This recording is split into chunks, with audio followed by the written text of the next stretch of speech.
Matew. 2. सर्गींच्या राज्याची परगोटणी.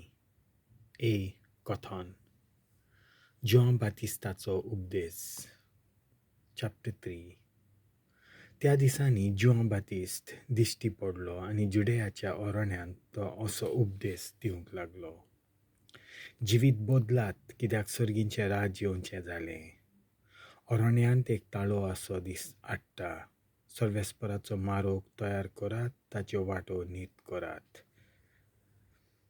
ह्या उतरांनी इजायास प्रवाद्यान सांगून दिल्लो तोच. जुंव उंटाचे ल्हवेंचे आंगावले न्हेसतालो आनी पेंगटाक चामड्याचो पट्टो बांदतालो आनी तोळ आनी रानवट म्होंव खावन जियेतालो. तेन्ना जेरुजल्याचो आनी आख्ख्या जुडेयाचो आनी जॉर्दना भोंवतणचे सगळे तालुकेचो लोक ताका मेळूंक येतालो आनी आपूण पातकी म्हूण वळखून घेवन जॉर्दानान ताचे कडले स्नान घेतालो.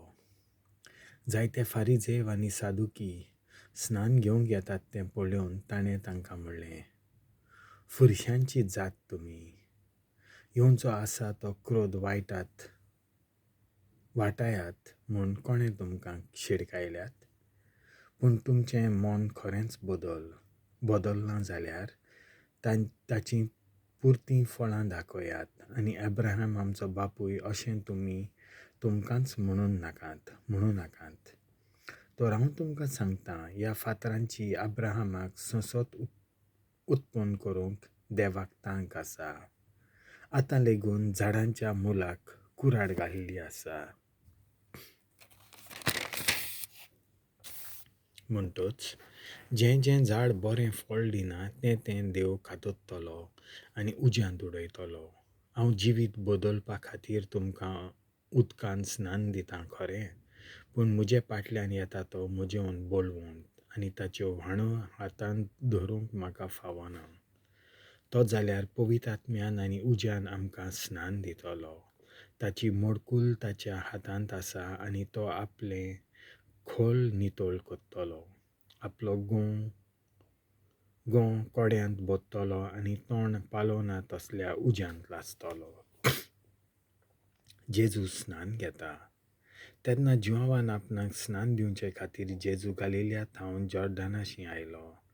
पूण जुआव ताका आडायतालो अशें म्हणून म्हाका तुजे कडलें स्नान घेवची गरज आसा आनी तूं म्हजे सोयशी येताय? पूण जेजून ताका असो जबाब दिलो, तें आतां आसूं दी. अशें करून जें देवाचे सगळे तारुणीक येवजणे प्रमाणें करचें आसा तें सगळें आमी पाळटल्यांव.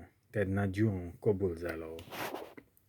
जेजू स्नान घेवन उदकांतलो भायर सरून येना फुडें अवचितूच सर्ग उगडलो आनी देवाचो आत्मो आपणाचेर पारवो कसो देंवन येता तो ताणें देखलो. आनी अकस्मात सर्गार थावन एक ताळो असो गाजलो. हो म्हजो पूत सगळे अपुरबायेचो, ताचेर आसा म्हजें दादोसपण.